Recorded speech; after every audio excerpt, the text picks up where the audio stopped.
Hello friend. I hope all of you are doing well.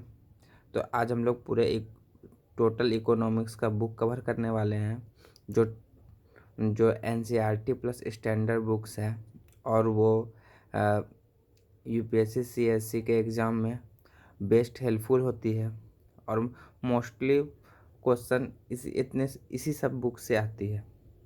तो start करते हैं हम लोग। बेसिक के लिए इकोनॉमिक्स क्लास 9 का है और इसमें इसमें इम्पोर्टेंट चैप्टर ये है और ये chapter 3 poverty and as a challenge ये सिलेबस में हम लोग का भी मेंशन है। And food security of India ये सिलेबस में डायरेक्टली मेंशन है। ये है class 9। Okay, let's start another book. ये है क्लास 10 का अंडरस्टैंडिंग इकोनॉमी डेवलपमेंट। ये सब बेसिक्स के लिए है और बहुत एक्सट्रीम नेसेसरी है बुक्स। और इसमें भी बहुत ऐसे चैप्टर हैं, मतलब कि अधिकतम चैप्टर हैं जिससे डायरेक्टली क्वेश्चन पूछा गया है और डायरेक्टली क्वेश्चन पूछता भी है। तो फिर हम लोग को वैसे ही प्रिपरेशन करना है। जैसे हम लोग इसमें देखते हैं money and credit direct chapter है और प्रत्येक साल एक क्वेश्चन 2 क्वेश्चन जरूर आता है मनी एंड क्रेडिट से। Globalisation and the Indian economy, इससे भी प्रत्येक साल मेंस में क्वेश्चन जरूर आता है। कंज्यूमर राइट्स से भी क्वेश्चन हम लोग को देखने को मिलता है। ये है क्लास 10 के लिए इकोनॉमिक्स। अब क्लास 11 और क्लास 12 ये इकोनॉमिक्स मोस्ट इम्पॉर्टेंट है, कहेगी कि 80% क्वेश्चन इसी दोनों बुक से आता है। इस दोनों बुक में डायरेक्ट मेंशन है हम लोग के सिलेबस में, यूपीएससी से सिलेबस में डायरेक्ट मेंशन है चैप्टर। तो हम लोग को वैसे बहुत हेल्पफुल होती है इस बुक से। जैसे हम लोग इसका देख सकते हैं Indian economy on the event of independence. इसमें इस सारा चैप्टर मोस्ट इम्पॉर्टेंट है। एग्रीकल्चर सेक्टर जो फिर डायरेक्ट सिलेबस में मेंटेन है। इंडस्ट्रियल सेक्टर डायरेक्ट सिलेबस में मेंशन है। फॉरेस्ट ट्रेड डायरेक्ट सिलेबस में मेंशन है। डेमोग्राफिक कंडीशन डायरेक्ट सिलेबस में मेंशन है। इंफ्रास्ट्रक्चर डायरेक्ट और इंडियन इकोनॉमी 1950 से 1990 first 5 year plan direct mention है। Agriculture, industrial trade policy and important service direct mention है। इकोनॉमी रिफॉर्म के लिए भी प्रत्येक साल मेंस में 2 या 3 क्वेश्चन पूछ लिया ही जाता है 1991 से।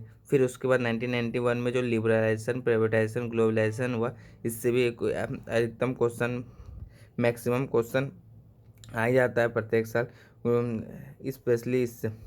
अब पॉवर्टी तो डायरेक्ट मेंशन है हम लोग के सिलेबस में। आप लोग बोलिएगा तो हम सिलेबस भी आपका डायरेक्ट दिखा के आपको इंडिकेट करा सकते हैं कि डायरेक्ट मेंशन है। क्लास चैप्टर 5 में human capital and formation in India, ये भी chapter human capital, source of human capital direct mention है हम लोग के चैप्टर में। Rural development, social environment, growth and information and other issues direct mention है। इंफ्रास्ट्रक्चर के लिए ये सब डायरेक्ट मेंशन है हम लोग के चैप्टर में, इसलिए मोस्ट इम्पॉर्टेंट रिलेवेंट सोर्स है ये है जो हम लोगों को यूपीएससी में बहुत हेल्पफुल है। और फिर मेंस और प्रीलिम्स के तो डायरेक्ट क्वेश्चन ही आ जाते हैं इससे। तो ये है क्लास 11 के।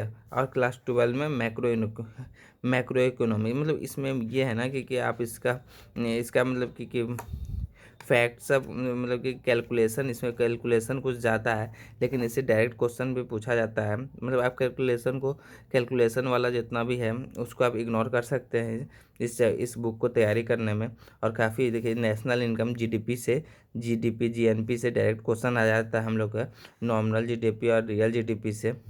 इसे बहुत हेल्पफुल है। मनी एंड बैंकिंग का direct question, repo rate, reserve repo rate और फिजिकल मॉनेटरी पॉलिसी, इस सबसे डायरेक्ट क्वेश्चन आ जाता है। जो मतलब कि बेसिक मजबूत करने में ये बहुत अच्छा है। Determination of income and employment, ये इससे भी डायरेक्ट क्वेश्चन बहुत बार पूछा गया है। आप देख सकते government budget and economy, budget and economy से भी हर साल तो क्वेश्चन पूछा ही जाता है। बैलेंस ऑफ पेमेंट बीओपी से, बीओपी क्राइसिस से और कैपिटल अकाउंट का balance of payment surplus and deficit से भी क्वेश्चन अधिकतम बार पूछा गया है। ये हुआ हम लोग का अब एनसीईआरटी टोटल 1 2 3 4 एनसीईआरटी। अब हम लोग स्टैंडर्ड बुक की तरफ जाते हैं। मेरे नज़र में मतलब कि सबसे बेस्ट स्टैंडर्ड बुक में ये तो मेरा ओल्ड एडिशन है, आप लोग चाहे तो न्यू एडिशन ले सकते हैं। The Indian economy Sanjeev Verma का है ये, और बहुत हेल्पफुल है। मतलब कि बहुत लीमन में लैंग्वेज में समझाया गया है पूरे बुक को, और पूरे बुक को बहुत अच्छा से कवर किया गया है प्रत्येक चैप्टर को। आप चैप्टर देख सकते हैं, जैसे इंपॉर्टेंट चैप्टर हम टिक भी लगा के रखे हैं, जैसे agriculture, food security, sustainable development, green GDP, towards inclusive growth, poverty and social sector. इस तरह जैसे प्लानिंग इन इंडिया मतलब फर्स्ट 5 इन्फ्लेशन, हर एक साल इससे क्वेश्चन आ ही जाता है, 1 से 2 क्वेश्चन। बैंकिंग सेक्टर से भी हर एक साल क्वेश्चन आ ही जाता है। और देखिए ये और फिर ग्लोबल इकोनॉमी आउटलुक से भी, आउटलुक मतलब कि ये सब मेंस के लिए है, ये सब अधिकतम मेंस के लिए है। देखिए WTO वर्ल्ड ट्रेड ऑर्गेनाइजेशन, इससे भी अधिकतम बार क्वेश्चन हम लोग का देखा गया है, और बाकी ये सब मेंस के लिए है। और फिर अब मैं तो वाजीराम से कोचिंग किया था, मैं वाजीराम रवि से कोचिंग किया हुआ हूँ, तो मतलब उससे उससे ये उसमें मतलब मेरे कोचिंग में ये बुक हमको प्रोवाइड किया गया था। इसमें भी बहुत सिंपल मतलब कि हॉलिस्टिक मैनर में इसमें भी सब कुछ कवर किया गया है, जैसे कॉन्सेप्ट एंड थ्योरीज में सब कुछ, money, banking, inflation, public finance sector and capital market, national income, accountability, fundamental of economics, BOP crisis, BOP bank of payment, trade union, ये सब इंडियन इकोनॉमी में NITI Aayog, planning in India से नीति आयोग में shift हुआ, जो उसका होल चार्ट दिया हुआ है। एग्रीकल्चर एंड एलाइड सेक्टर से दिया हुआ है, और इंडस्ट्रियल, और फिर बहुत सारा जैसे पॉवर्टी सब, मतलब मैंने टिक लगाया हुआ है मेन चैप्टर से, मैंने ऑलरेडी पढ़ चुका हूँ, 1-2 बार मैंने पढ़ चुका हूँ। जैसे जीएसटी के बारे में, ये सब के मैंने ऑलरेडी मतलब इस बुक को मैंने पढ़ चुका हूँ, बहुत अच्छी बुक है, आप चाहो तो इसे प्रेफर कर सकते हो। और जब बहुत सारा इसमें लैंग्वेज होता है कि जो समझ में नहीं आता है कभी, और जो समझ में नहीं आता है मतलब कि बहुत सारा इकोनॉमिक्स में आप लोग को पता ही होगा कि बहुत सारा लैंग्वेज है, जो मतलब कि बहुत सारा वर्ड है जो समझ में नहीं आता है, तो उसके लिए फिर डिक्शनरी, मैंने एक डिक्शनरी लिया हुआ था, the penguin dictionary of economics, बहुत बेस्ट बुक है। मतलब कि बहुत लीमन, बहुत अच्छे तरह से एक एक वर्ड को बहुत अच्छे तरह से समझाया है। मतलब कि न्यूज़पेपर जब कवर करते हैं तो हम लोगों को बहुत सारा ऐसा वर्ड होता है जो नहीं मिल पाता है, तो उस वर्ड को इसमें सर्च करने के बाद बहुत अच्छा तरह से इसमें बहुत आराम से और बहुत मतलब कि सिंपल लैंग्वेज में इसमें समझाने का कोशिश किया गया है, जो काफ़ी हेल्पफुल है और बेस्ट है। मतलब कि बहुत सारा चीज़ होता है जो इकोनॉमी में समझने में बहुत प्रॉब्लम होता है। कोर कैपिटल रेशियो, जैसे for example core capital ratio, इसे समझने में एग्जांपल बहुत प्रॉब्लम होता है। मतलब कि न्यू टाइम में मतलब फेज जब स्टार्ट होता है, तो फिर ये फिर बहुत अच्छा हेल्पफुल है। इसलिए ये बुक मेरे तरफ से पेंगुइन का है, जो बेस्ट है सबको।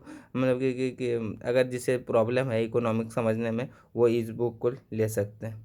Overall thank you, do best, bye.